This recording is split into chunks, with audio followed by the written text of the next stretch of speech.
sword. The best weapon.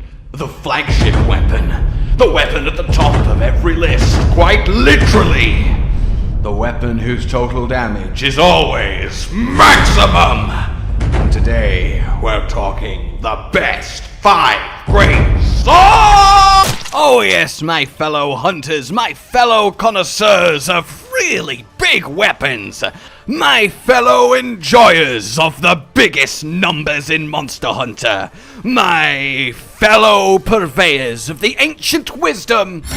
Need cut, not bash! I really honestly can't tell if I love my voice on my hunter or hate it, but I can't deny that it is perfect for greatsword. Alrighty, today then, a little bit of more light-hearted fun as we examine my favourite greatswords in Monster Hunter Rise. And by favourites, I mean we're talking visuals, because look, if you're not attracted, if you don't like how your sword looks, then what's the point of wielding it? If you're here hoping for a power ranking, well, there's a best greatsword build guide on the channel, but, you know, the TLDR is Gosarag, Tigrex, Nagakuga, have fun. Alright, cool. 5 best visual greatswords.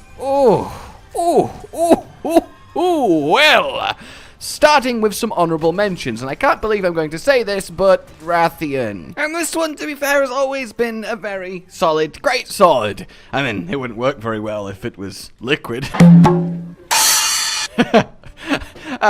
But no, I like the wrapped bandage look round it. I love the shape of the blade. It's quite hefty and chunky. I honestly kind of like the shade of green. It really is just a solid entry. My only real dislike is the kind of spiked metal banding around the top. That just does not do it for me. But other than that, yeah, it's solid. And then the other one is the shell blade. I don't know what Hammond was thinking when he was like, you know what, I'm just gonna put 2 shells on the end of a stick and we'll call it a greatsword. But Hammond, aren't shells traditionally more like bashing implements, perhaps hammer?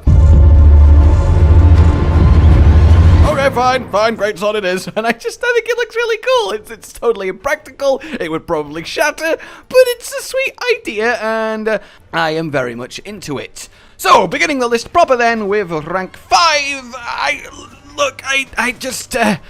like basic greatswords. I can't deny it. Traditional iron, traditional bone, I think they are just wonderful. I really, really do. Perhaps unsurprisingly then, I really love the Kaimura look, the new irony metal line with Rise, though specifically in my case, the Rampage one, because then I can make the blade red, which obviously makes it immediately better, and I just think it's a really well made greatsword. It's got just a nice solid cutting edge, and I can't deny I am biased towards an edge that actually looked like it would properly cut instead of these weird spiky designs that they like to use, which in reality would just get stuck in the monster, though obviously keep that in mind for further on down the list. But still, I think it's just a really simple, effective greatsword that really carries the flavour and aesthetic of Kaimura in a really deadly, to the point, and effective looking weapon.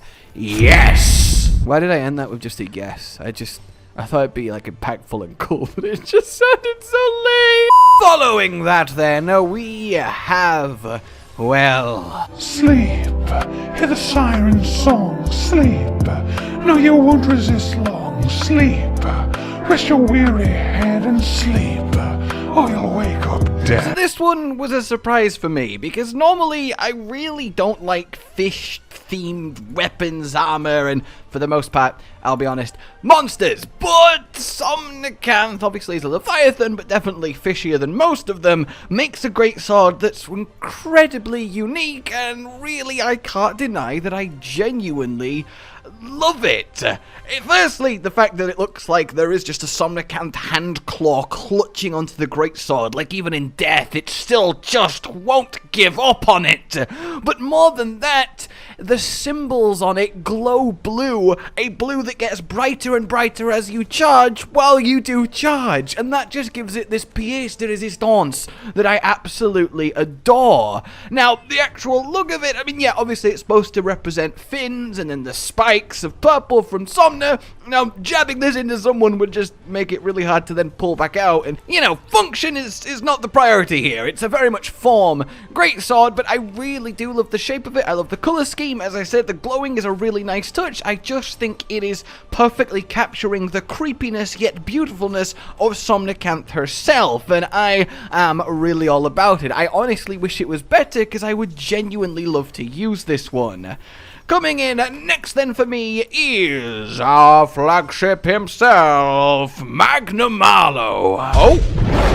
I really do appreciate this one. I'm not a huge fan of his armor, but I love this blade. The symmetry of it is fantastic. It's like two of his arm talons just as fused together to form the two halves, and this beautiful structure support in the middle with using his plates as a little handguard for while you hold it. But of course, the main deal here is the hellfire glow when you charge, the pink surging up the blade. It just looks really cool. I think it's just incredibly compact, to the point, sleek, and an absolutely masterful use of Magnamallow's own pieces. You can identify each and every one across it, and it just absolutely works. It really, really does. It is just like swinging around Magnamallow's soul, which is fitting considering his weapons do indeed get that ramp-up skill. I really like it, and it always makes me happy when a flagship weapon does look good, because generally they tend to be good.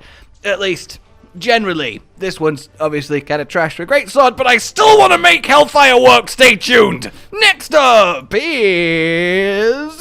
Who blew this bubble? Mizutsune. Oh yes, I have always loved this great sword, but I have never loved this great sword until now, because until now it's not had the actual quality of visuals to really sell just how gorgeous it is.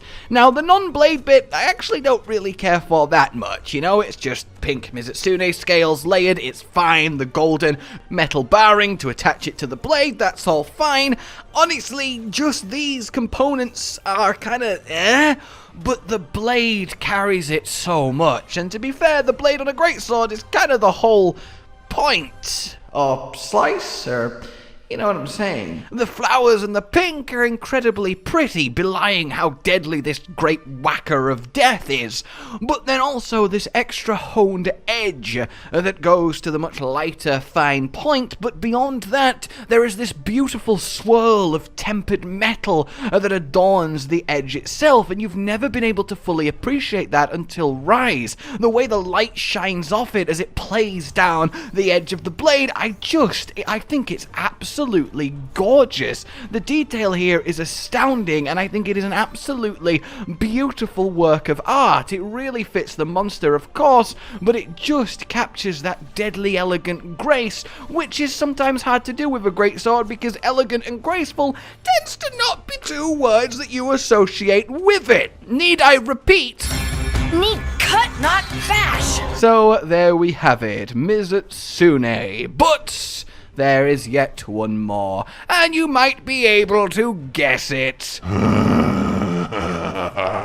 This one on my arm? Yeah, Gosharag. How can the new badass bear that beats beautifully with a greatsword Icearm not produce the best greatsword? Now, I will admit that I don't like that much the big thick rope made out of Gosharag hair on it. Though the fact it's made out of his hair is a very nice little detail.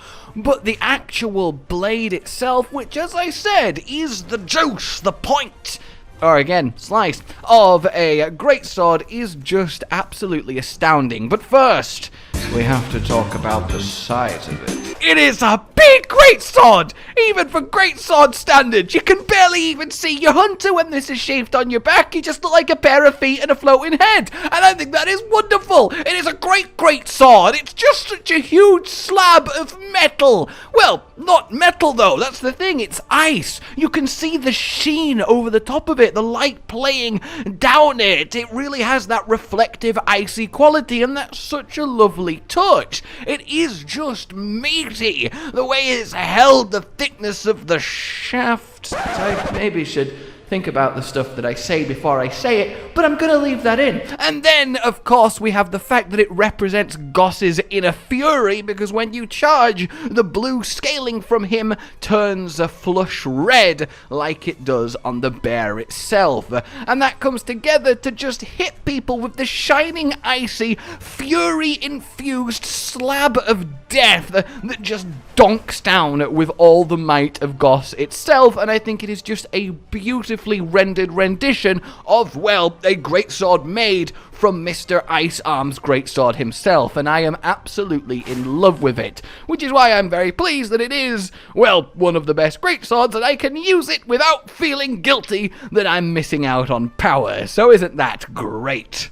Sword. Okay. Alright guys, that is my top 5 great swords. I hope you enjoyed it. Let me know what yours are. In fact, let me know what your favorites of any of the weapons. There is some really beautiful designs this time around, and they have really knocked it out the park. Like if you enjoyed this, subscribe for more, and I will see you soon. Please consider supporting the future of the channel on Patreon down below. And until next time, goodbye. Josh, Cotton, and Hollow with the videos, dropping the humor like a hammer on your tippy toes, bringing entertainment on a daily arrangement to take our insanity and turn it into entertainment. Yes, I said entertainment twice, to reiterate that it is nice to look into your faces on a mostly daily basis when you let us in your homes to make the whole world a stage. Goodbye.